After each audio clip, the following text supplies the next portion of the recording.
futuro começa lá atrás. Começa com pessoas dispostas, pessoas que tiveram ideias e que mudaram nossas vidas. A televisão que você assiste, os computadores, os carros, os direitos que temos, a forma em que vivemos, a igreja que frequentamos.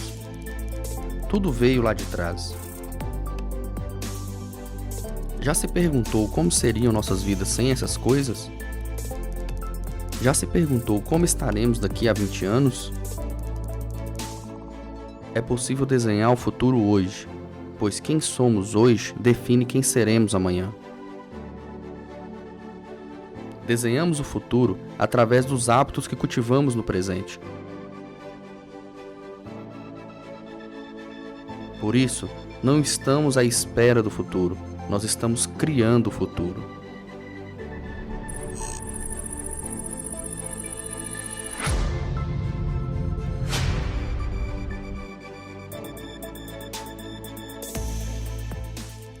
Quero convidar você a abrir a sua Bíblia em João, capítulo 6, versículo 1.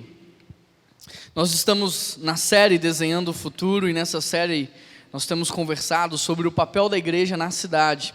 Ao longo da série nós já falamos sobre a nossa visão, que é uma cidade transformada pela igreja de Jesus. Nós já falamos da nossa missão, que é apresentar Jesus às próximas gerações. Nós já falamos sobre os nossos valores: amor, gratidão, honra, submissão e generosidade. Nós já falamos também sobre a nossa cultura, que é ser uma igreja família.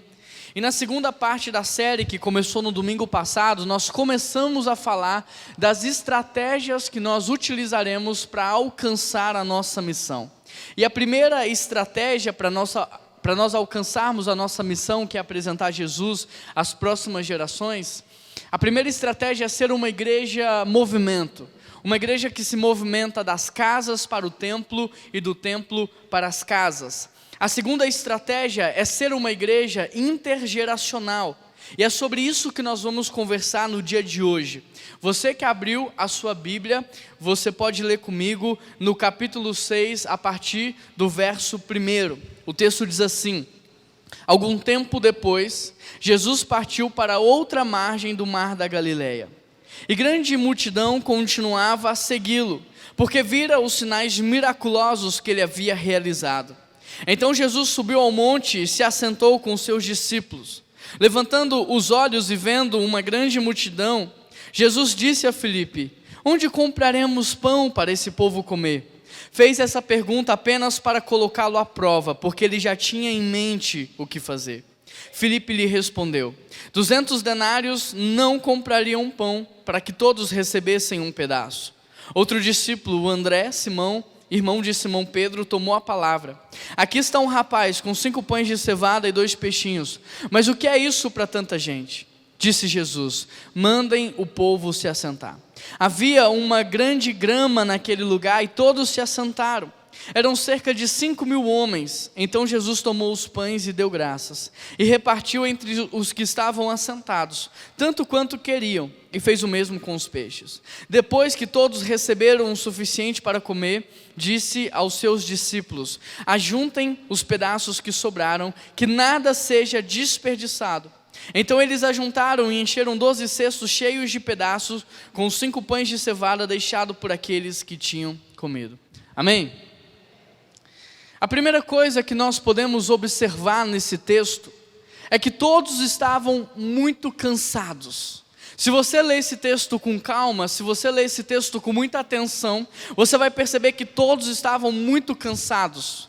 Tanto Jesus quanto os discípulos, a verdade é que eles estavam exaustos, e eu já vou te explicar o porquê.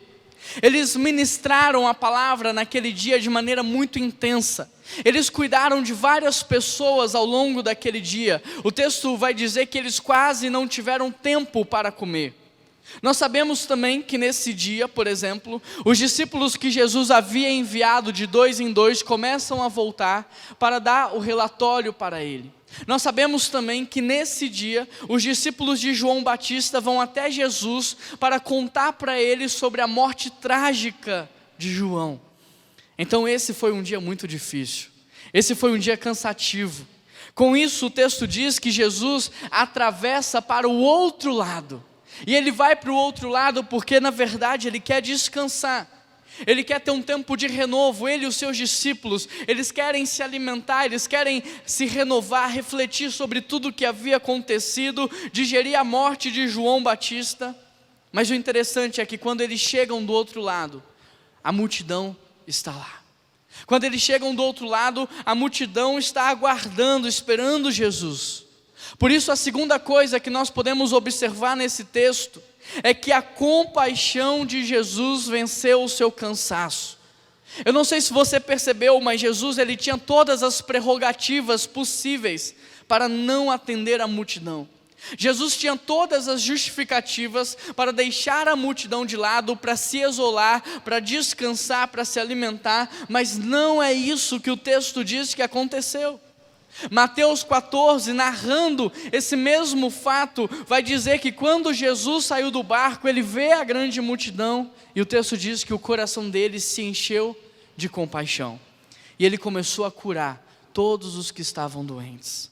Marcos 6,34 também relata esse momento, dizendo que quando Jesus saiu do barco, o coração dele se encheu de compaixão, porque aquela multidão era como ovelhas sem pastor. Lucas 9, versículo 11, diz que Jesus saiu do barco e imediatamente ele começou a acolher a multidão e ensinar para elas as coisas do reino de Deus. Jesus estava cansado, é fato, mas a compaixão dele foi muito mais forte do que o seu cansaço. Que Deus! Jesus estava cansado, tinha todas as justificativas para se isolar, para não atender a multidão, mas a compaixão que ele tinha foi muito mais forte do que o seu desejo de descansar. Que Deus! Com isso em mente, eu quero te dizer, não espere as condições perfeitas para iluminar a escuridão. Não espere o tempo perfeito para você começar a ajudar outras pessoas. Eu digo isso porque muitas pessoas se aproximam e elas dizem: Juan, eu só estou resolvendo alguns problemas, mas logo logo eu vou começar a falar de Jesus, tá bom? Juan, eu só estou resolvendo algumas questões aqui na minha casa, mas logo logo eu vou começar a repartir o que eu tenho. Logo logo eu vou abrir a minha casa e eu vou começar a fazer a diferença. Queridos, mal saímos de um desastre em Brumadinho, onde nos envolvemos, onde fomos até lá, onde ajudamos, acabamos de passar por um período de chuvas que destruiu casas, cidades, nós fomos lá, ajudamos e agora estamos enfrentando uma pandemia, um coronavírus. Você acha mesmo que haverá condições perfeitas para ser luz? Você acha mesmo que nós teremos as condições todas favoráveis para iluminar a cidade, para abençoar pessoas, para cuidar de gente? A luz brilha é nas trevas, a luz brilha é num tempo de escuridão, a luz não brilha na luz, e é exatamente isso que Jesus vai nos mostrar aqui. É justamente num contexto de cansaço, é num contexto de fome, é num contexto de desânimo, de desespero, que nós temos que ser usados por Deus. É isso que Jesus está nos mostrando, que Ele quer nos usar, porque lá fora tem uma multidão de pessoas, caminhando sem direção, com fome, com frio, vazias. Jesus quer nos usar, Jesus quer transbordar o nosso coração de compaixão pelas pessoas. E é justamente por isso que a terceira observação que nós podemos fazer em relação a esse texto é que Jesus ajuda os discípulos a enxergarem o verdadeiro problema. Aqui Jesus vai ajudar os discípulos a entender qual é o verdadeiro problema. O que Jesus está fazendo é ajudando os discípulos a parar de olhar apenas para as suas necessidades, para os seus problemas, para o seu umbigo e começar a reparar que ao redor tem gente. Tem uma multidão. Jesus está tirando o foco dos discípulos do cansaço que eles tinham, da fome, da morte de uma pessoa tão querida como João, e ajudando eles a perceber que ao redor havia uma multidão de pessoas sofrendo, igual ou muito mais do que eles. Querido, eu sei que você tem problemas, eu também tenho, mas tem pessoas que têm mais problemas do que a gente. Eu sei que você está passando por dificuldades, eu também passo, mas tem pessoas neste exato momento numa situação muito pior do que a nossa. E é justamente isso que Jesus quer nos mostrar. Olha, você tem um Deus que é contigo. Você tem um Deus que é o teu Pai, que te guarda, que te protege. Você tem uma família chamada PIBBH. Você tem aonde recorrer, você tem onde buscar ajuda. Você não está sozinho, mas tem pessoas nesse exato momento que não tem nada disso. Não tem um Deus a quem recorrer, não tem uma família como a nossa, não tem pessoas nem para ouvi-las. E o que Jesus vai nos mostrar nesse texto é que quando nós nos dispomos a ajudar, nós até nos esquecemos da nossa dor. Está se sentindo sozinho? Vai visitar alguém que mora sozinho e você vai ver que aquele sentimento de solidão vai passar. Está se sentindo angustiado? Vai abraçar alguém. Agora não, tá, gente? Depois que tudo isso passar. E você vai ver que essa dor vai passar. Por isso, deixa eu te perguntar algo. Você já percebeu que ao longo da nossa caminhada, Jesus tem ajustado o seu olhar? Você tem percebido que ao longo da caminhada, Jesus tem tirado o seu olhar dos seus problemas, das suas necessidades, e Ele tem levado o seu olhar para a cidade? Você tem percebido que Jesus tem transformado o nosso olhar? Sim ou não? Sim ou não, igreja? Então me diz, quais são os problemas que Jesus está mostrando para você lá fora? Quais são os problemas que Jesus está mostrando para você no seu bairro? Quais são os problemas que Jesus está te mostrando na sua rua, na sua vizinhança? Sabe por quê? Porque a quarta coisa que nós podemos observar nesse texto é que Jesus ajuda os discípulos a entender a lógica sistêmica de como se resolve um problema. Jesus vai ajudar os discípulos a entender como se resolve um grande problema. Por isso, eu quero que você reflita nisso. Qual é o problema da sua rua? Qual é o problema da sua vizinhança? Porque Jesus quer usar você para ser luz naquele lugar. Então, a partir de agora, Jesus vai nos ensinar como é que se resolve. E no texto bíblico, qual que era o problema? O problema é que havia fome e havia uma multidão. E Jesus vai mostrar para os discípulos como lidar com essa situação. No versículo 5, Jesus faz uma pergunta para Filipe. E a pergunta é: onde compraremos pão? E Jesus pergunta para Filipe, porque Filipe era daquela região. Filipe conhecia bem aquele lugar, sabia de tudo. E o que Jesus está tentando fazer é incluir Filipe no milagre. O que Jesus quer fazer é esticar Filipe, é mostrar para Filipe que ele pode fazer parte de algo muito maior. É dar um propósito, é dar um significado para a vida de Filipe. O interessante é que o texto diz que Jesus pergunta, mas ele já sabe a resposta. Jesus pergunta, mas ele já sabe o que ele ia fazer. Ou seja, presta muita atenção aqui para que você possa entender. A questão toda não era o como. A questão toda era o quem. Quando Jesus faz a pergunta, o que ele quer ouvir de Filipe não é: a padaria está a 300 metros daqui e vai custar tanto. O que Jesus quer ouvir de Filipe é: Jesus, o onde eu não sei, o como eu não sei, mas o que eu sei é o quem. E se você me permitir, eu também sei o com quem. O quem é você e o com quem sou eu. Não tem onde comprar pão, não tem dinheiro, mas eu sei que o Senhor pode alimentar essa multidão, por isso eu vou fazer o que o Senhor mandar. E no final da situação eu sei que vai dar tudo certo. Era isso que Jesus queria ouvir de Filipe. Eu vou fazer o que o Senhor mandar, porque eu sei que o Senhor consegue alimentar a multidão. Jesus queria ver Filipe sendo esticado, saindo da razão, do natural, entrando no mundo sobrenatural. Jesus queria ver Filipe se envolvendo mais com a obra de Deus, mas ao invés de Filipe responder de maneira espiritual, ele responde de maneira carnal. Filipe olha para a multidão, querido, presta atenção, e ele começa a fazer contas. Ele começa a calcular a multidão, e naquele tempo só contava homens, então ele diz: tem 5.000 homens, deixa eu contar crianças, deixa eu contar mulheres, e Filipe rapidamente chega à conclusão de que ali há um público de mais ou menos 20.000 pessoas. Com essa informação em mente, ele olha para os discípulos e começa a pensar: conhecendo esse, eu sei que ele deve ter uns 2 denários no bolso, aquele deve ter 1, aquele deve ter 3. Ele faz uma soma rápida e ele talvez chegue à conclusão de que ali há mais ou menos 8 denários, ou seja, o equivalente a 8 dias de trabalho. Com essa conta na cabeça, Filipe vai além, ele começa a pensar: eu imagino isso acontecendo. Bom, com 1 denário eu consigo comprar 20 pães de cevada, que é mais barato do que pães de trigo. E se eu repartir esse pão no meio, então vai dar mais ou menos ali, eu compro 160 pães, com 8 denários, repartindo no meio, 320 pedaços. Não dá. São 20.000 pessoas. A conclusão que Filipe chega é: Jesus não tem o que fazer. Manda esse povo embora, cada um dá seu jeito, cada um se vira, cada um come. Afinal de contas, nem 200 denários vão ser suficiente. Mas não era isso que Jesus queria ouvir de Filipe.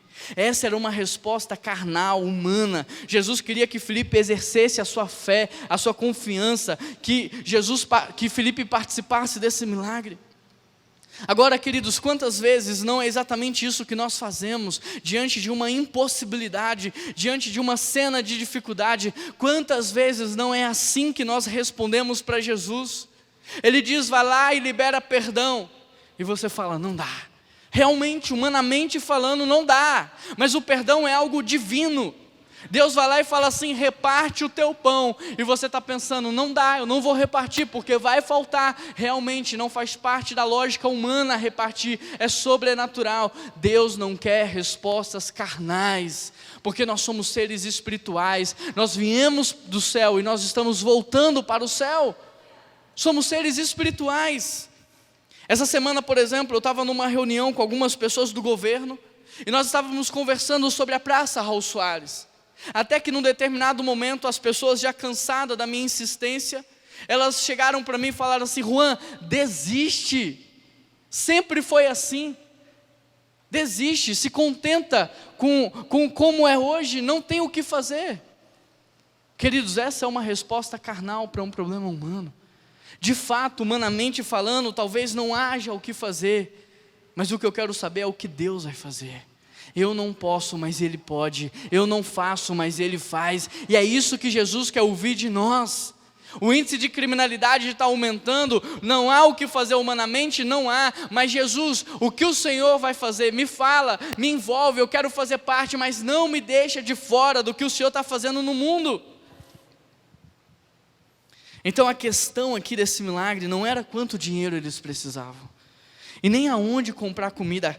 A questão desse milagre era o que Jesus poderia fazer.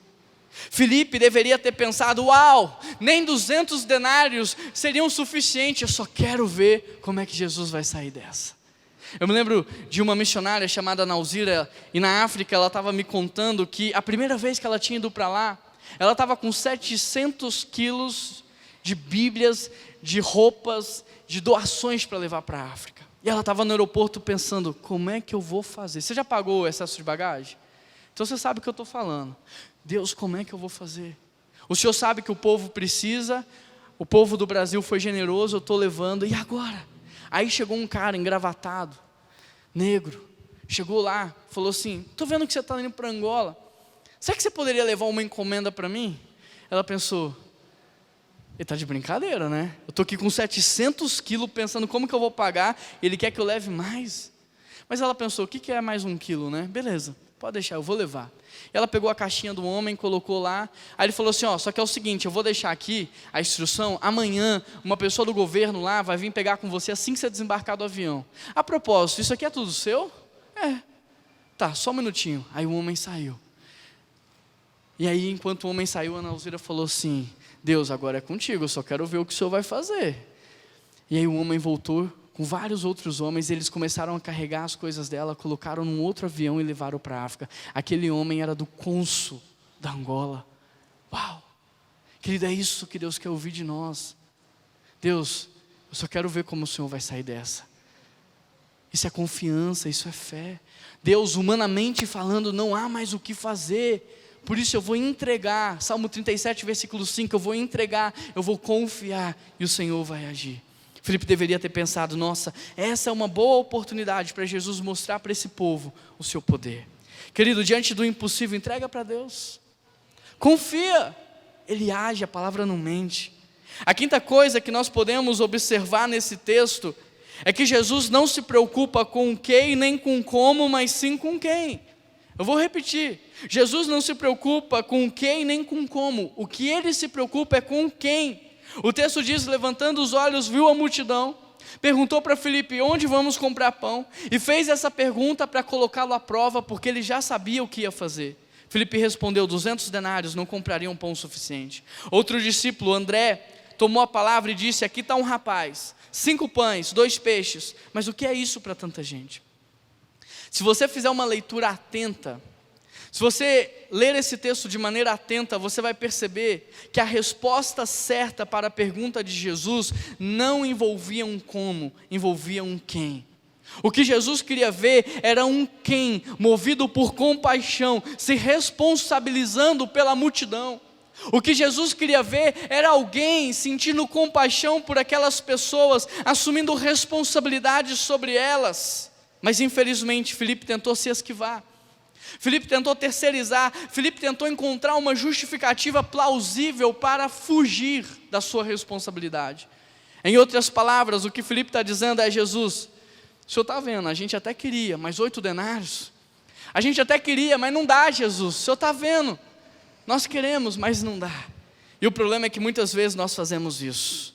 No fundo, quando algum grande problema aparece, tudo que nós mais queremos é nos safar, é nos esquivar, é terceirizar, é jogar o problema para o outro. Tudo que você mais quer é sentir aquela sensação de alívio. Ao invés de sermos movidos pela fé, nós somos movidos por uma covardia paralisante. E na tentativa de nos salvarmos e de nos protegermos, nós buscamos uma justificativa para dar para Deus e não assumimos, no final das contas, a nossa responsabilidade pela cidade. Da mesma forma que Filipe não se responsabilizou por aquelas pessoas, nós não temos nos responsabilizado pelas pessoas que estudam conosco, pelas pessoas que trabalham com a gente, pelas pessoas que moram do lado da nossa casa. Talvez no dia do julgamento, pessoas vão vir e vão falar assim: mas Tiago, você trabalhava comigo, por que você nunca falou? Talvez você vai ver pessoas desesperadas lá dizendo: mano, mas você dizia que era meu amigo, você dizia que me amava, por que você nunca me falou desse Jesus? Mas para a infelicidade dos discípulos naquele dia, um quem apareceu naquele lugar. Presta atenção, querido. A questão do milagre não era o que e nem um como, era um quem. A questão não era o que Deus podia fazer ou não, porque Ele fez. A questão era através de quem Ele iria fazer. É através de quem Ele ia dar amor, através de quem Ele ia manifestar a sua graça. Jesus queria incluir os discípulos no milagre, da mesma forma que Jesus quer nos incluir no seu propósito de redenção, na sua Missio Dei. Jesus quer nos envolver na missão de redenção da humanidade. Não fica de fora do que Deus está fazendo no mundo. Talvez você está sobrevivendo, Jesus tem uma vida para você, uma vida de propósito, uma vida cheia de significado. O que eu quero te mostrar é que no fundo, Jesus não precisava daquelas pessoas. No fundo, Jesus não precisava de matéria-prima para multiplicar. Ele não precisava nem de um farelo de pão para alimentar aquela multidão. Mas o interessante é que, embora Jesus não precise, Ele escolhe nos usar. Mesmo não precisando, Jesus escolheu envolver pessoas improváveis. Jesus escolheu usar ofertas improváveis para realizar os seus milagres. Portanto, eu te pergunto: Deus está redimindo a criação e há muitas coisas que Deus está fazendo em Belo Horizonte, mas a pergunta é: através de quem? Quem? Quem? Essa é a pergunta. O próprio Deus pergunta isso em Isaías 6: quem enviarei? Quem há de ir por nós? E Isaías, desesperado, começa a falar: eu, Deus, eis-me aqui. É tudo o que eu mais quero, é servir o único e verdadeiro Deus, é ser embaixador do Senhor na terra. Quem vai resolver, queridos, os problemas da política no Brasil hoje? Porque o nosso papel é se envolver e fazer a diferença. Como é que a gente vai guardar a luz dentro de uma caixinha de sapato? Como é que a gente vai esconder a luz dentro de um quarto? A luz foi feita para iluminar a cidade. E eu estou perguntando: quem é que a gente vai formar aqui dentro, que a gente vai discipular, que a gente vai caminhar junto, que vai ser eleito, e a gente vai acompanhar, e a gente vai andar perto, e a gente vai corrigir, e a gente vai exortar, para ser luz lá dentro? Quem? Porque a gente está fugindo. Quem é que Deus vai usar para cuidar dos órfãos e das viúvas? Quem? Porque você está preocupado só com a sua carreira, você está preocupado com a sua vida hoje, mas um dia você vai entrar na terceira idade, um dia você vai depender de alguém, e você vai talvez se arrepender de quando você era jovem, não ter cuidado de alguém que precisava. Quem é que vai cuidar dos pastores aposentados? A gente está com um sonho aqui na PIB de cuidar de pastor e missionário aposentado, que não tem sustento, que não tem experiência no mercado, que não vai arrumar emprego. Quem é que vai cuidar dessas pessoas? Para de reclamar que o leite da sua casa acabou. Tem gente numa situação muito pior do que a sua. Para de reclamar que fulano não te abraçou, ou que fulano não te ligou. Gente, acorda. O diabo está nos distraindo. Quem? Quem vai cuidar da desigualdade social? Quem vai abrir a casa para chamar os vizinhos, para que um dia você não tenha que pedir perdão por não ter falado para a pessoa que morava do teu lado? Quem vai abrir a casa para convidar um vizinho para jantar e falar assim: olha, eu só estou te trazendo aqui porque eu quero te dizer que Jesus te ama, Ele morreu por você naquela cruz, Ele quer transformar a tua história. Saia das quatro paredes. Quem? Deus não está perguntando se a transformação da cidade é possível ou não. Deus não está perguntando para você se você é a pessoa certa ou não. Deus não está perguntando se você vai conseguir ou não. Deus não está perguntando se você tem o que precisa ou não. Deus está perguntando quem. É você? É você? Porque se for você, o restante é com Ele. Se for você, a capacitação vem dEle. Se for você, o sustento vem dEle. Se for você, Ele abre as portas. Deus está disposto a multiplicar tudo que você está disposto a repartir. Se você estiver disposto a repartir a sua vida, Deus vai multiplicar você. Ele vai te colocar em áreas de influência na cidade. Há 7 áreas de influência. Cadê os cristãos iluminando? Cadê os cristãos dentro da assistência social da cidade? Dentro do comitê de educação da cidade? Cadê os cristãos? Sabe onde eles estão? Dentro de congresso, dentro de show, dentro de evento.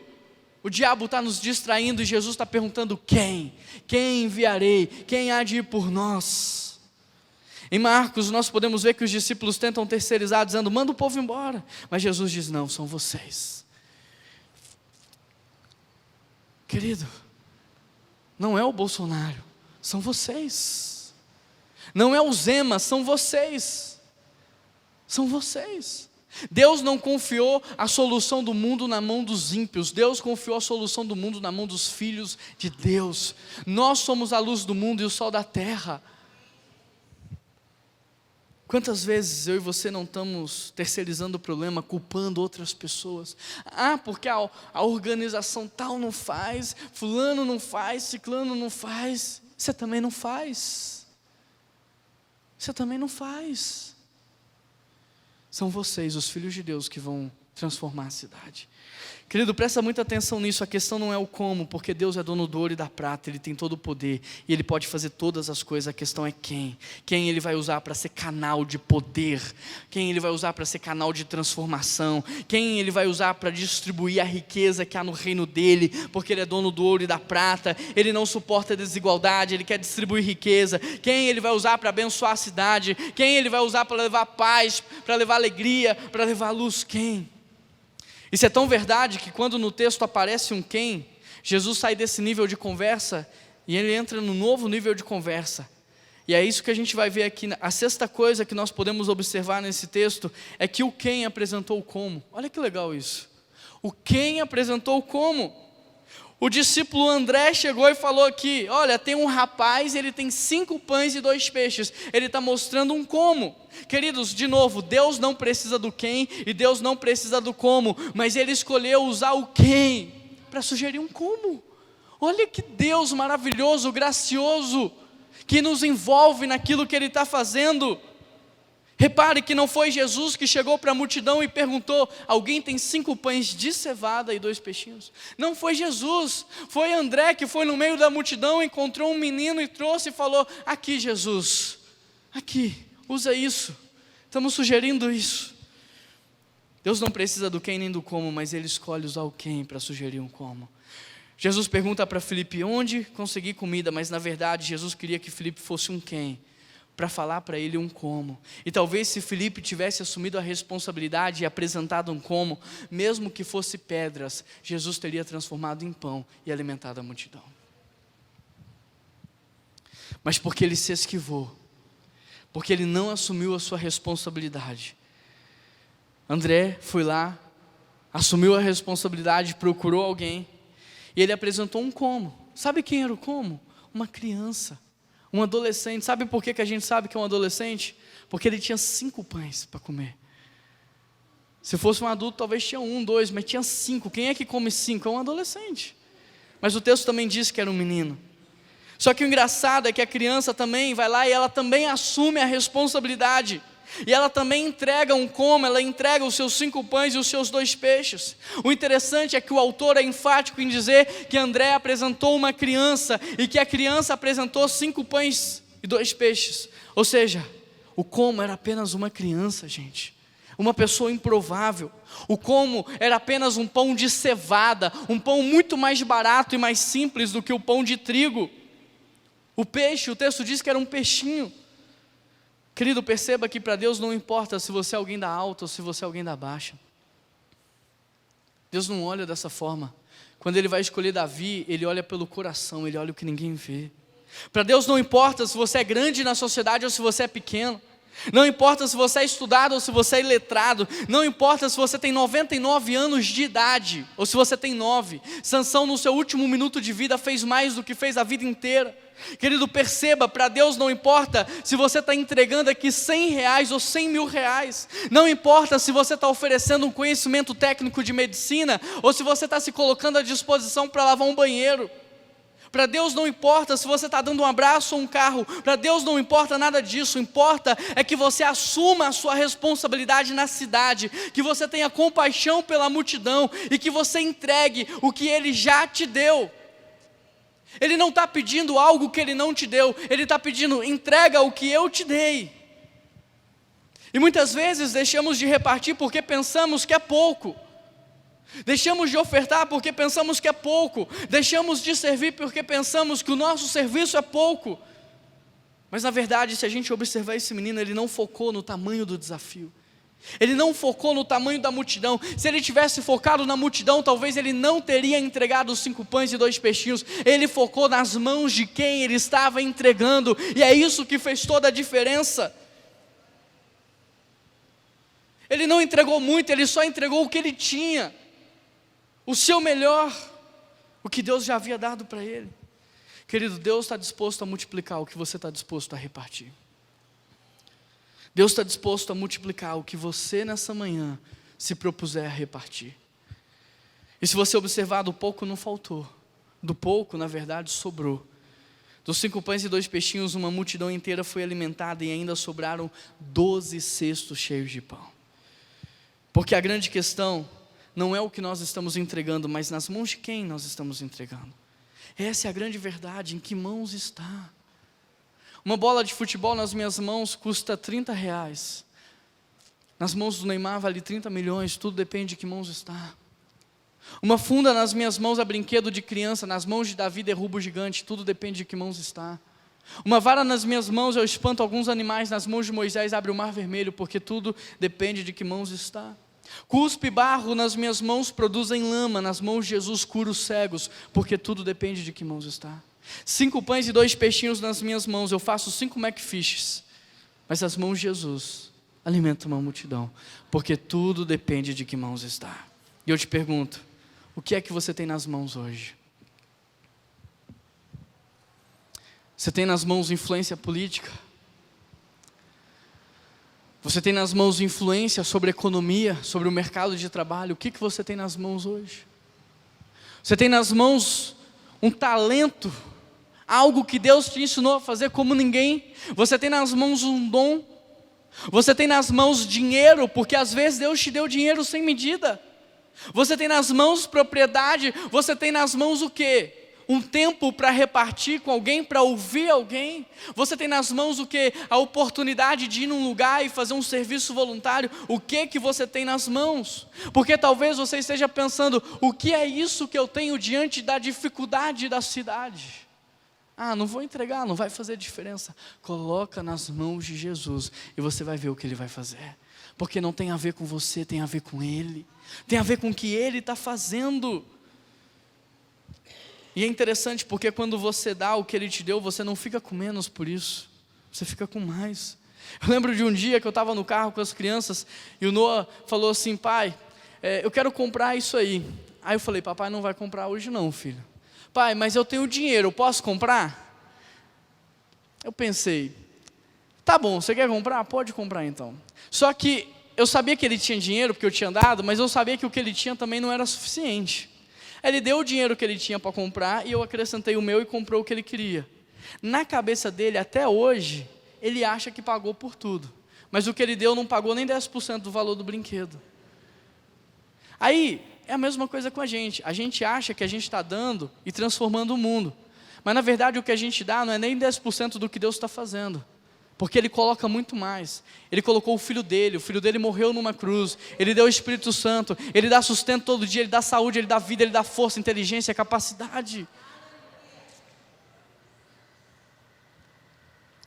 Talvez aquele menino tenha pensado que ele alimentou a multidão inteira, porque deu 5 pães e 2 peixes. Mas na verdade o que ele deu não representou 5%, quem fez tudo foi Jesus. Deixa eu te dizer algo, quando damos o que temos para Deus, não passamos a ter menos por isso, passamos a ter mais, porque Ele multiplica tudo que a gente está disposto a repartir. A sétima coisa que nós podemos observar nesse texto é que Jesus organiza o povo para fazer o milagre. No versículo 10 ele diz assim, manda o povo se assentar. Em Marcos você vai ver a narrativa desse mesmo texto, dizendo que o povo se assentou em grupos de 100, em grupos de 50. Querido, presta muita atenção nisso. Todas as vezes que Deus quer fazer algo, Ele manda organizar. E eu estou sendo enfático nisso, porque muitas pessoas chegam para mim e falam assim, Juan, mas a gente está organizando demais, deixa o negócio mais solto. Juan, deixa rolar. Esse papo de intencionalidade não serve para nada, deixa acontecer. Querido, Deus não age na desorganização, Deus não age na bagunça, Deus não age na desordem. Jesus falou, manda sentar, organiza o povo em grupos menores, tira o povo da multidão, coloca em grupos pequenos. Quando Jesus quer fazer algo na sua vida, Ele também manda você organizar. Imagine se Jesus não tivesse organizado, imagina, você consegue imaginar? Imagina se Jesus tivesse multiplicado ali aquele pão e aquele peixe numa montanha só. O que ia acontecer? O povo ia sair correndo, desesperado. Uns iam comer muito, outros não iam comer nada, e era perigoso até alguém morrer pisoteado. Imagina se Jesus não tivesse organizado. Você se lembra de quando Deus usou o profeta para multiplicar o azeite na casa da viúva? Imagina se Deus não tivesse mandado organizar. Aquela casa seria inundada de tanto azeite, aquelas pessoas iam morrer afogadas, mas Deus disse, organiza, arruma vasilhas vazias, organiza. E o interessante é que Deus só mandou azeite enquanto tinha organização. Cadê as vasilhas? Acabou? Acabou o azeite. Não tem vasilha, não tem azeite, não tem organização, não tem azeite. Ou seja, quanto mais nos organizarmos, mais Deus vai mandar o azeite. Já parou para pensar que quanto mais nós nos organizamos como prédio, arrumamos o telhado, terminamos o projeto elétrico, trabalhamos a acessibilidade da igreja, quanto mais a gente se organizar, Deus vai mandar pessoas. Quanto mais a gente abrir casas na cidade para receber, mais Deus vai enviar pessoas. Já parou para pensar que Deus só te dá recursos financeiros na medida em que você organiza? Talvez isso explique muita coisa aí na sua vida. Deus não te dá mais do que você tem organizado. Porque quem não organiza no pouco, não organiza no muito. Toda vez que Deus quer fazer algo, Ele manda organizar. Agora, imagina esse povo organizando 20 mil pessoas em grupo de 50. Aí o Samuel fala para mim assim, não Juan, não quero sentar aqui não. Quero sentar lá no outro grupo que está a 3 quilômetros de distância. Aí vem outro e fala assim, não, mas eu queria sentar com meu parente, deixa eu procurar o grupo que meu parente está. Queridos, organizar dá trabalho, não é fácil. Mas se o povo queria ver o milagre, precisava organizar. Imagina a fé que eles precisaram exercer, porque eles estavam organizando o povo sem ver o milagre. Imagina a fé da viúva saindo na rua pedindo vasilha sem ter azeite. Imagina a nossa fé aqui, arrumando esse prédio desse tamanho sem ter recursos, abrindo casa sem ter gente para convidar ainda. Mas é isso que Deus quer. A gente dá o passo e Deus põe o chão. A gente dá o passo e Deus põe o chão. Nós somos aqueles que caminham pela fé. Jesus mandou Pedro jogar as redes do outro lado, e enquanto tinha espaço na rede, tinha o quê? Tinha peixe. Enquanto cabia peixe naquela rede, Deus mandou peixe. Um barco não deu, aí eles mandam chamar outro barco, o outro barco vem. E repare você, o peixe só acabou porque não tinha mais barcos. Enquanto tinha organização, tinha peixe. Enquanto tinha organização, tinha recurso. Deus pede para a gente fazer o possível, o impossível Ele faz. Mas o possível é com a gente. Deus pede para a gente entregar e organizar, e Ele faz o milagre. A oitava coisa que nós podemos perceber, e a gente já está caminhando para o final, é que Jesus multiplica muito mais do que só pão e peixe. A nossa leitura é rápida, e a gente só consegue enxergar a multiplicação do pão e do peixe. Mas Jesus multiplica muito mais do que pão e peixe. Se você observar, a primeira coisa que Jesus multiplicou foi o vazio. Jesus deixou Filipe vazio, angustiado. Jesus deixou André vazio. Jesus deixou a multidão vazia, porque ele ficou ali curando enfermos, ensinando o reino de Deus, acolhendo pessoas, e o povo estava com fome. Ele foi multiplicando a fome. A fome veio e as pessoas ficaram. A fome aumentou e as pessoas ficaram. Presta atenção nisso. Só comeu do pão quem foi fiel no vazio. Quem foi embora perdeu o pão da multiplicação, foi embora com fome, caminhou com fome, chegou em casa com fome.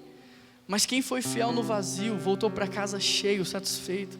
Se você não é fiel a Deus agora, no pouco, no vazio, na fome, como é que você diz que vai ser fiel na fartura? Interessante, porque quando Deus vai usar o profeta para multiplicar o azeite da viúva, o que ele diz? Pega emprestado vasilhas. O que o profeta está fazendo? Está multiplicando o vazio. Porque diante daquele grande número de vasilhas, o pouco azeite que ela tinha ia aparecer nada. Talvez a viúva tivesse dito: mas será que eu não posso pedir vasilhas com azeite? E eu imagino o profeta falando: não, você pede vasilhas, porque quem manda o azeite é Deus. Você organiza e o milagre vem de Deus. Querido, presta atenção nisso. Deus sempre esvazia o que Ele quer encher. Deus sempre esvazia o que Ele quer encher. Abraão, você tem um filho? Tenho. Quer multiplicar, Abraão? Quero, eu quero ser pai de uma nação. Então beleza, eu vou te esvaziar, sacrifica Isaac. Deus sempre esvazia o que Ele quer encher. Deixa Deus aumentar o vazio na sua vida. Deixa Deus esvaziar você de você mesmo. Deixa Deus esvaziar você do seu orgulho. Deixa Deus esvaziar você da sua arrogância. Porque quanto mais Ele te esvaziar, mais Ele vai te encher. O volume do seu vazio determina o quão cheio você será. Talvez tenha pessoas dizendo para você: crente, passando essa luta, passando essa dificuldade, deixa de ser bobo, abandona o seu Deus, vamos curtir, vamos viver a vida. Querido, quando alguém te convidar a abandonar o seu Deus diante das lutas, você vai dizer assim: eu vou ficar aqui enquanto Deus multiplica o meu vazio. Sabe por quê? Porque Deus só esvazia o que Ele quer encher. Além de multiplicar o vazio, Deus multiplicou as pessoas. Deus começou com Filipe. Depois André chegou e falou assim: olha Jesus, Filipe não tem pão, eu não tenho pão, mas aqui está um menino que tem. Deixa eu te perguntar algo, você tem coragem de indicar alguém que tem o que você não tem? Você tem coragem de indicar alguém que sabe fazer o que você não sabe? Ou você não envolve os outros na sua vida porque você tem medo, insegurança, ciúmes? Porque Jesus era maior do que João Batista, mas ele foi para o deserto para ouvir João, e ele se submete ao batismo de João. Não é porque você não tem que ninguém vai ter. Se você não tem, reconheça quem tem. Se você não pode, traz para perto quem pode. Jesus deixa claro que André é usado por Deus, sabe para fazer o quê? Para multiplicar pessoas. E é isso que Deus quer fazer através da sua vida, que você multiplique pessoas para Ele. Porque diante daquela impossibilidade, André não tinha pão, mas ele entra no meio da multidão, ele começa a procurar pessoas, ele encontra uma pessoa improvável, ele acredita nessa pessoa improvável, ele leva essa pessoa improvável para Jesus, e é aí que o milagre acontece. Interessante, porque o texto mostra que André está multiplicando pessoas para servir a Deus, porque para ser servido por Deus já tem uma multidão. Quantas pessoas você tem multiplicado para servir ao único e verdadeiro Deus?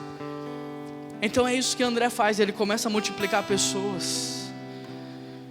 André é aquele que chama Pedro, André apresenta Pedro para Jesus. Aí Pedro prega, 3.000 pessoas rendem aos pés de Jesus. Mas quem foi que levou Pedro para Jesus? Foi André. André é aquele que os gregos procuram Filipe. Nós queremos conhecer Jesus. Filipe não sabe o que faz. Aí Filipe chama André. André, não, eu sei o que eu faço. André foi lá e levou os caras para Jesus. E agora André está levando o menino para Jesus. Querido, se você observar, Deus multiplicou azeite em azeite, pão em pão, peixe em peixe. Se você é crente em Jesus, você deve multiplicar pessoas para Jesus. Ah, Juan, mas eu sou crente de banco. Se você é crente de banco, vai congregar na Praça Raul Soares, lá está cheio de banco. Mas se você é crente em Jesus, você tem que multiplicar pessoas para Jesus. Não é pregar teologia sistemática, não é falar da antropologia, não é falar de angiologia, não, é você só contar para essa pessoa o que Jesus fez na sua vida. É só você falar, eu era assim, hoje eu sou assado, porque Jesus transformou o meu viver, e da mesma forma que Ele me mudou, Ele pode mudar você, Ele pode dar uma nova vida para você. Não tem segredo, não tem dificuldade, é você só compartilhar o que Ele já fez, o que Ele já te deu. E a última coisa que Jesus multiplicou foi o pão e o peixe. E a primeira coisa que Ele faz é dar graças. E sabe o que significa dar graças? É você reconhecer origem e fim. A origem de tudo é Deus e o fim de tudo é o nosso próximo. Só quem dá graças é capaz de repartir. Quem não reparte é porque não entendeu a origem, acha que a origem é Ele. A origem não é você, a origem é Deus. Interessante, porque Jesus, Ele reparte o pão, Ele não divide o pão. Porque dividir era cortar em pedaços iguais, e repartir era cortar em pedaços diferentes. Dividir seria ignorar a fome que cada pessoa tinha, porque você daria o mesmo pedaço para cada pessoa. Mas repartir era você ser sensível, que uma criança não come tanto quanto um adulto come, era você ser sensível à dor da multidão. Se você observar na parábola do filho pródigo, o filho mais novo pede o pai para partir a herança. O pai dá uma parte para o filho vai embora, perde tudo. Quando o filho volta, ele acha que o pai dividiu, por isso ele pede para ser funcionário. Só que mal sabia ele que o pai havia repartido, ou seja, quando ele pediu, o pai não deu tudo que ele deveria ter. O pai deu o que ele precisava, e quando ele voltou e o pai viu o que ele precisava, o pai dava mais, o pai deu mais. E é por isso que o filho mais velho não entendeu, porque ele pensou que o filho já tinha recebido tudo e não deveria receber mais nada. Repartir é diferente de dividir. Por isso, para repartir, nós precisamos ter maturidade, sensibilidade. Nós precisamos ser cheios do Espírito, porque para repartir você precisa conhecer o outro, você precisa entrar dentro da dor do outro, você precisa saber o que ele realmente precisa. Interessante, porque quem recebeu o pão naquele dia não teve a mente transformada. Mente transformada tem quem começa a repartir. E aí eu te pergunto, você tem repartido o que Deus tem multiplicado? Você tem repartido o que Deus tem multiplicado na sua vida? Porque Deus multiplicou o azeite porque a viúva queria repartir. Deus multiplicou o pão porque o menino queria repartir. Deus multiplica quando temos a intenção de repartir. E a nona e última coisa para a gente encerrar é que a multidão foi alimentada, dada graças ao trabalho de cooperação entre as gerações. Presta atenção nisso. Através desse texto nós vimos que Jesus não se importa com como e nem com onde, porque Ele não precisa disso, mas que Jesus está atrás de um quem. Agora, quem não sou eu, e quem não é você. Quem é a intercessão das gerações. Quem é a família de Deus na terra. Porque na família há várias gerações trabalhando juntas. Presta atenção, querido. Jesus mostrou o problema para quem? para os adultos. Mas o pão estava com quem? Com a nova geração. E esse é o desafio hoje. A visão do futuro, a experiência, a maturidade estão com os adultos, mas o pão está com a nova geração. O recurso está com a nova geração. As habilidades estão com a nova geração. É verdade ou não é? Você tem maturidade e experiência de vida, mas você não sabe mexer no celular. Você tem anos de experiência na sua carteira, mas hoje tem meninos de 18 anos que ganham num dia o que você ganha no ano. Portanto, o desafio é a gente unir as gerações em prol do mesmo objetivo. É unir sabedoria ao conhecimento técnico, à tecnologia. É você unir experiência com força física de trabalho. É você unir maturidade com recursos financeiros. Nessa cena você vê 3 pessoas: Jesus, os adultos e a nova geração. Por isso nessa cena você tem 3 visões: a visão de compaixão, que é a visão de Jesus; a visão do problema, que é a visão dos adultos; e a visão da solução, que é a visão da nova geração. Jesus olhou com compaixão e compartilhou o problema com os adultos. Os adultos viram um problema, foram para a multidão, encontraram a nova geração. A nova geração não viu o problema, mas entregou a solução. Deu para entender? Você que é adulto, não espere que a nova geração enxergue como você enxerga. Não espere que eles antecipem os problemas como você antecipa. Não espere que eles vejam o que Deus está mostrando para você. Não espere que eles organizem como você sabe organizar. Você que é um adulto, você precisa ser como André, que compartilhou a visão que Deus deu com a nova geração, que pegou a nova geração pela mão e levou a nova geração até Jesus e ajudou a nova geração a entregar o que ele tinha. Agora você que é nova geração, deixa eu te dizer algo. Aquele menino poderia estar em qualquer outro lugar, ele escolheu estar perto de Jesus. Quando André entrou na multidão, ele poderia ter escondido o pão, o peixe, ele poderia ter se escondido, mas ele se prontificou, ele teve coragem, e ele entregou tudo o que ele tinha, ele foi generoso. Talvez o nome desse menino não esteja escrito aqui para que vocês se coloquem no lugar dele. Por isso, escolha estar perto de Jesus. Escolha servir a tempo e a fora de tempo. E esteja sempre pronto para doar aquilo que Deus deu para vocês. Porque o que nós como igreja precisamos entender é que é na intercessão das gerações que o quem aparece. Nunca se esqueça disso. Deus não trabalha com indivíduos. Deus não trabalha com pessoas isoladas. Deus trabalha com gerações. Deus trabalha com família. Amém?